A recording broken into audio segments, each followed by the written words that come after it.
go. All right, Matt Geffin with us here from Weber and Grinnell Insurance.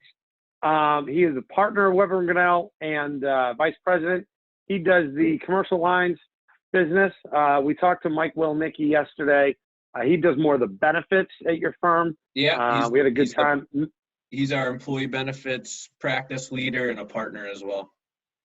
Yeah, so we were talking about health insurance and the coronavirus impact of disability and health insurance and employers specifically. But thank you for taking the time, man. It's a busy time for everybody getting, fielding calls from clients and stuff. Peppered, absolutely peppered. Yep. Lots of questions on Corona, on COVID-19.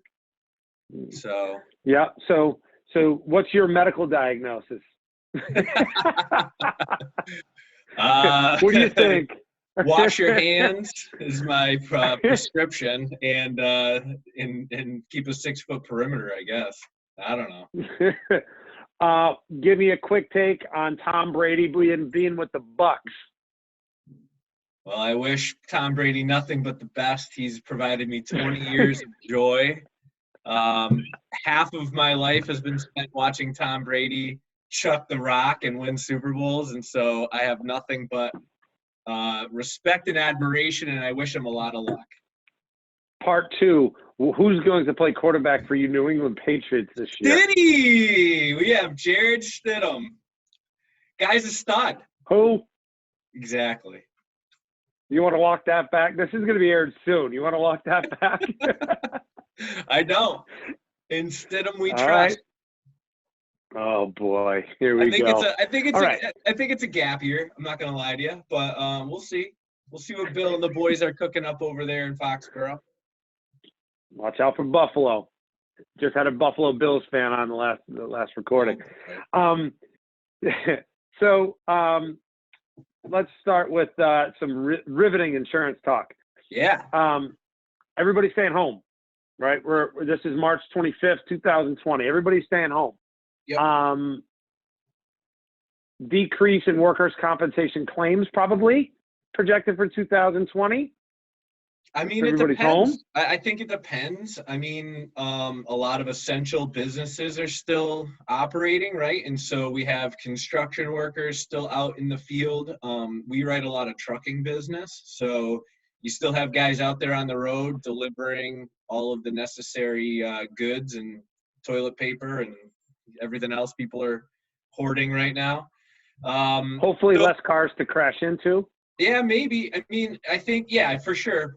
So I guess it'll be interesting to see. I think what we're predicting in our own business is certainly a decrease in exposure, right? So policies for the most part in the construction world and specifically with workers' comp across the board, it's all payroll based. So we're expecting, at some point to see a decline in the exposures. And so we'll see how that impacts people going forward. So premiums should be reduced for 2021, right? I think so. I mean, I think that, again, it'll depend on how long we're in this freeze, if you will, on all businesses. So it'll really depend on how long that goes. I think, yeah, you're going to see some contraction for sure in premium. So. How about now everybody's staying home. We're like, if your business, besides essential businesses, we're an essential business, but I'm working from home. So like everybody's staying home and working from home, right? Now, if you weren't like all on these Zoom meetings and cloud-based and all this stuff, now you are because you're forced to. How about like cybersecurity against like your liability insurance as an owner of a business? Cyber is somewhat of a trendy insurance coverage that people are looking into, people are buying, and and there's really two parts to cyber coverages. There's first-party cyber insurance, and then there's third-party cyber insurance. And so what you're talking about from a liability standpoint on a third-party claim is, I've done something that's caused a breach, right? And then I'm sued for that by a third party, right? And so with Zoom meetings, I don't know how that's going to impact that, but traditionally when you're talking about third-party cyber coverages, that's what we're talking about. Someone has had a breach, it's caused the data to be stolen, and so someone sues because of that. First party, though, is something that happens to your business. So if we're all conducting business virtually, or we're all conducting business online, and say a hacker gets into my network and shuts me down while we're all working remote, now I've had a first party business interruption type of loss due to a cyber attack, right? And so that could be more common. You also have people working remotely on wireless connections, right? And so maybe I'm doing banking, or I'm paying the bills online now, and again somebody gets into my system and steals money from me. That's a first party type of cyber claim. So you've got two types of coverage for cyber: first party, third party. And most people in a base policy these days probably have some type of small sub limit for third party coverage.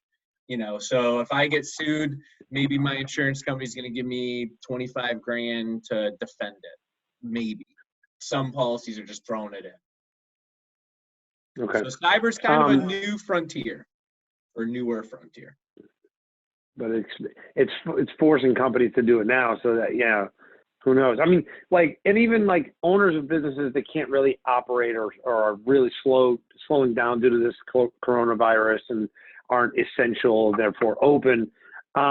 If they do go back and take a look at their policies because they finally have time to do so, we're also busy all the time.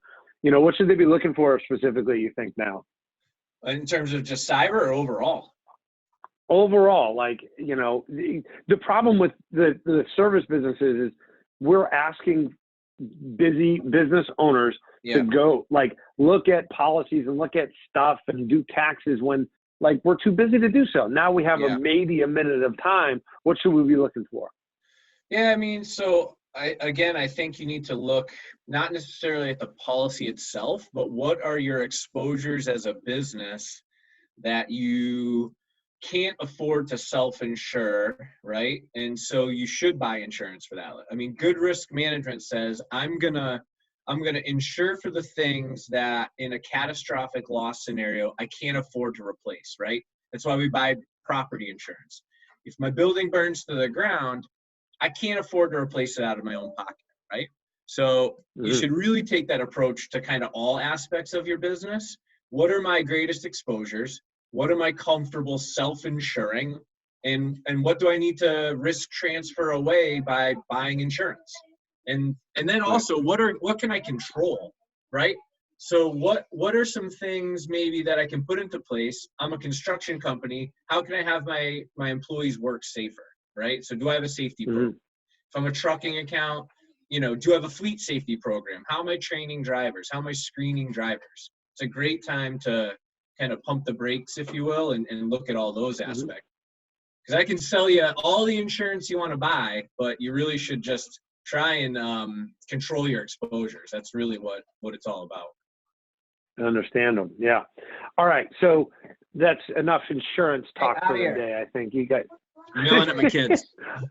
Love it. Working from home. Brave new world. This is the one meeting so far that we're recording that my kids haven't interrupted. So, but we're not done yet.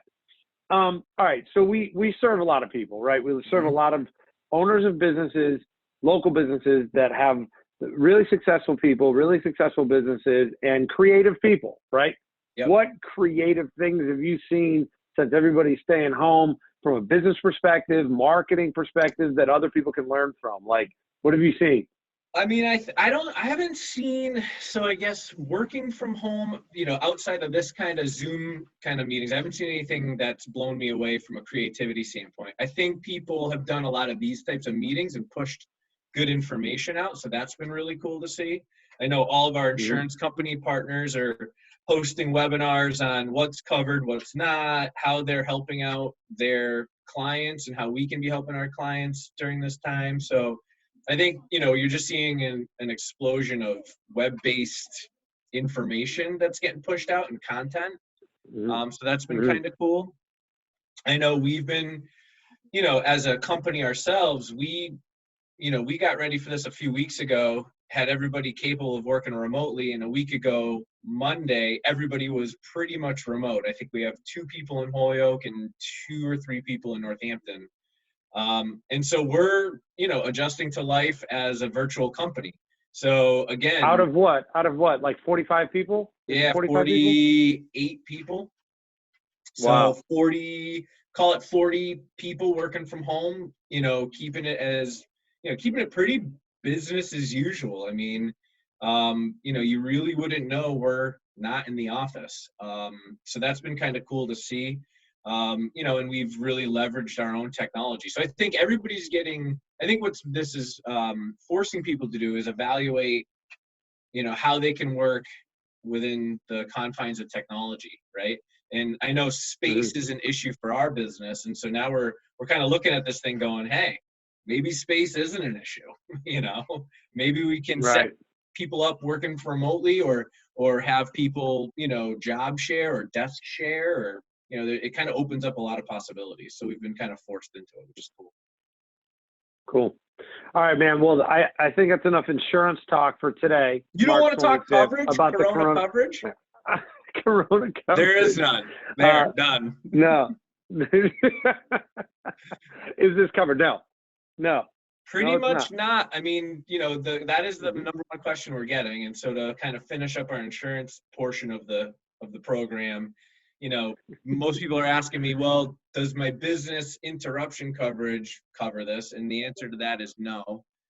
For the most part, I mean, you got to read your own specific policy, but most of the policies out there in the world today, it has to be direct physical damage to a location for there to be business interruption, right? So fire burns my building down, now I can claim loss of income.